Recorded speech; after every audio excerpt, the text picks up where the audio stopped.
समस्त मातृशक्तियों भाई बंधुओं सादर जय श्री कृष्ण। ऋषि पंचमी के दिन सप्तऋषि भगवान की श्रद्धापूर्वक पूजा अर्चना करने के पश्चात यह पौराणिक प्राचीन व्रत कथा सुनने से सभी मनोकामनाएं पूर्ण होती है, परिवार में सुख समृद्धि का आगमन होता है और समस्त पापों का नाश होता है। तो आज आपको हम ऋषि पंचमी की पौराणिक व्रत कथा आपको हम सुनाएंगे। इसका एक खास मंत्र भी आपको हम बताएंगे। इस मंत्र का उच्चारण करने से सप्त ऋषियों की विशेष कृपा आपको मिलेगी। तो मित्रों, आप सभी का बहुत बहुत स्वागत है आपके अपने ही चैनल एस्ट्रो गुरुजी में। यदि आपने अभी तक हमारे चैनल को सब्सक्राइब यदि नहीं किया हो तो अभी सब्सक्राइब कर लें और बेल आइकन को अवश्य दबाएं, जिससे हमारे अगले आने वाले नए वीडियो की नोटिफिकेशन सबसे पहले आपके पास पहुँचे।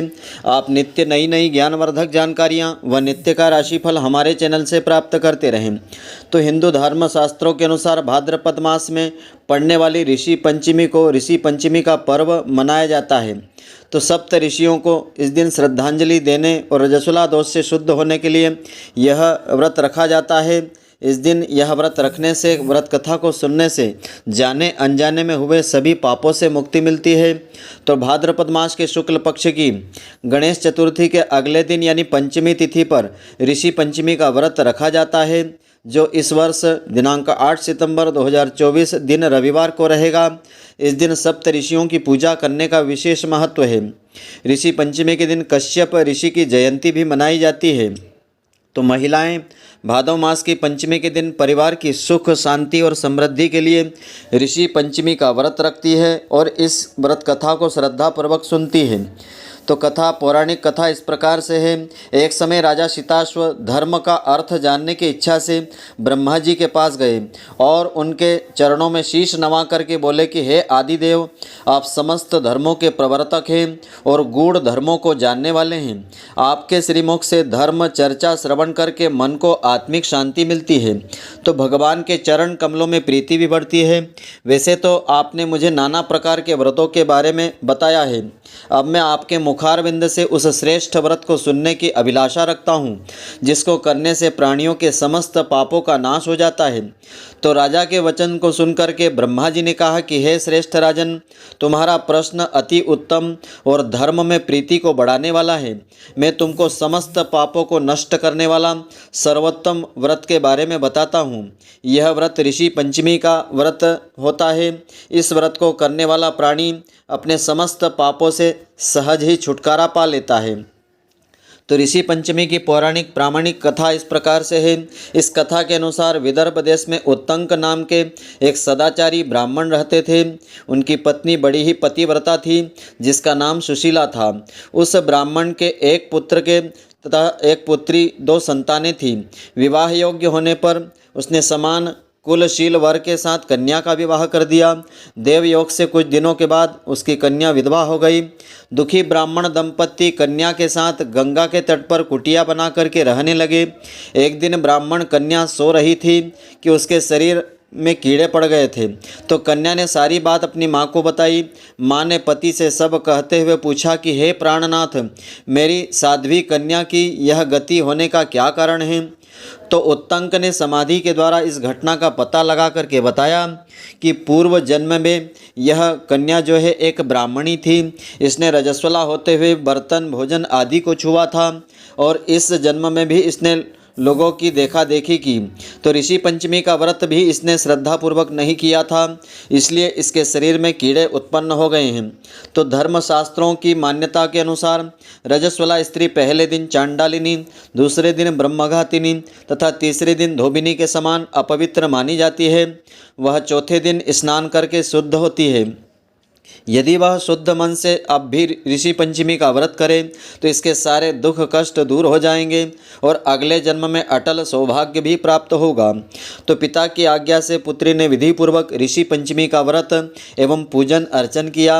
इसी व्रत के प्रभाव से वह सारे दुखों से मुक्त हो गई थी और अगले जन्म में उसे अटल सौभाग्य सहित अक्षय सुखों का भोग मिला था। तो सतयुग में भी विदर्भ नगरी में श्येनजित नामक एक राजा हुए थे। वह ऋषियों के समान ही थे। उन्हीं के राज में एक कृषक सुमित्र था। उसकी पत्नी जयश्री अत्यंत पतिव्रता नारी थी। तो एक समय वर्षा ऋतु में जब उसकी पत्नी खेती के कार्यों में लगी हुई थी तो वह रजस्वला हो गई।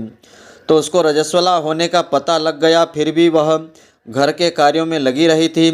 कुछ समय के बाद वह दोनों स्त्री पुरुष अपनी अपनी आयु को भोग करके दोनों मृत्यु को प्राप्त हो गए।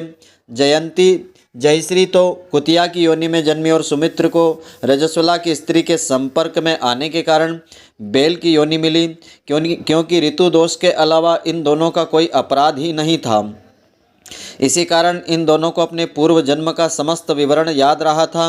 वे दोनों कुतिया और बैल के रूप में उसी नगर में अपने बेटे सुमित्र के यहाँ रहने लगे थे। तो धर्मात्मा सुमित्र अपने अतिथियों का पूर्ण सत्कार किया करता था। तो अपने पिता के श्राद्ध के दिन उसने अपने घर ब्राह्मणों के लिए भोजन बनवाया था, अनेक प्रकार के पकवान बनवाए थे। जब उसकी स्त्री किसी काम के लिए रसोई से बाहर गई हुई थी तो एक सर्प ने रसोई की खीर के बर्तन में जहर उगल दिया था। तो कुतिया के रूप में सुमित्र की माँ कुछ दूर से यह सब देख रही थी। पुत्र की बहू के आने पर उसने पुत्र को ब्रह्म हत्या के पाप से बचाने के लिए उस बर्तन में मोह डाल दिया था, उस खीर को झूठी कर ली।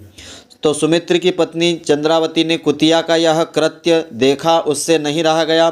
उसने चूल्हे में जलती लकड़ी उससे निकाल करके कुतिया को मारी। बेचारी कुतिया मार खा करके इधर उधर भागने लगी थी और चौके में जो झूठन आदि बची थी वह सब सुमित्र की बहू उस कुतिया को डाल देती थी, लेकिन क्रोध के कारण उसने वह भी बाहर फेंकवा दी। सब खाने का सामान फेंकवा करके, बर्तन साफ करवा करके, दोपहरा भोजन बनवा करके ब्राह्मणों को फिर से भोजन करवाया। रात्रि के समय भूख से व्याकुल होकर वह कुतिया बैल के रूप में रह रहे अपने पूर्व पति के पास आकर के बोली कि हे स्वामी, आज तो मैं बहुत भूख से मरी जा रही हूँ। वैसे और दिन तो मेरा पुत्र मुझे कुछ रोज़ भोजन दे दिया करता था, लेकिन आज मुझे कुछ नहीं मिला है। सांप के विष वाले खीर के बर्तन को अनेक ब्राह्मण ब्रह्म हत्या से के भय से उसे छूकर उनके खाने को मैंने अयोग्य कर दिया था। इसी कारण उसकी बहू ने मुझे मारा और खाने को भी आज कुछ नहीं दिया है। तब वह बैल बोला कि हे सुभद्रे, तुम्हारे ही पापों के कारण तो मैं भी इस योनि में आ पड़ा हूँ और आज बोझा ढोते ढोते मेरी कमर टूट गई है। आज मैं भी खेत में दिन भर हल में जुता रहा हूँ। मेरे पुत्र ने आज मुझे भी भोजन नहीं दिया है और मुझे मारा भी बहुत है। मुझे इस प्रकार कष्ट देख करके इस श्राद्ध का करना उसका बेकार ही है। अपने माता पिता की इन बातों को सुमित्र सुन रहा था। उसने उसी समय दोनों को भरपेट भोजन करवाया और फिर उनके दुख से दुखी होकर वन की ओर चला गया। वन में जाकर ऋषियों से पूछा कि मेरे माता पिता किन कर्मों के कारण नीच योनियों को प्राप्त हो गए हैं और अब किस प्रकार से इनको छुटकारा मिल पाएगा। तब सर्वतपा नाम के ऋषि बोले कि तुम इनकी मुक्ति के लिए अपनी पत्नी के साथ ऋषि पंचमी का व्रत धारण करो तथा उसका फल अपने माता पिता को दे देना। तो भाद्रपद महीने की शुक्ल पक्ष की पंचमी को मुख शुद्ध करके मध्याह्न समय में नदी के पवित्र जल में स्नान करना और नए रेशमी वस्त्र पहन करके अरुंधति सहित सप्त ऋषियों का पूजन अर्चन करना। इतना सुनकर के सुमित्र अपने घर लौट आया और अपनी पत्नी सहित विधि विधान से पूजन और व्रत किया। उसके पुण्य प्रताप से उसके माता पिता दोनों पशु योनियों से छूट गए। अतः इस कथा की महिमा यह है कि इस कथा को श्रवण करने से जाने अनजाने में जो भी पाप कर्म हो जाते हैं उन पापों का नाश हो जाता है। तो सप्त ऋषियों के नाम इस प्रकार से है। पहले ऋषि ब्रह्म ऋषि है, दूसरे देवर्षि, तीसरे महर्षि, परमर्षि, कांड ऋषि, श्रुत ऋषि और राजर्षि। ये 7 प्रकार के ऋषि होते हैं, इसीलिए इन्हें सप्त ऋषि कहते हैं। तो इन सप्त ऋषियों की स्तुति करने का एक खास मंत्र है। इस मंत्र का उच्चारण इस दिन अवश्य करना चाहिए, सप्त ऋषियों की कृपा मिलती है।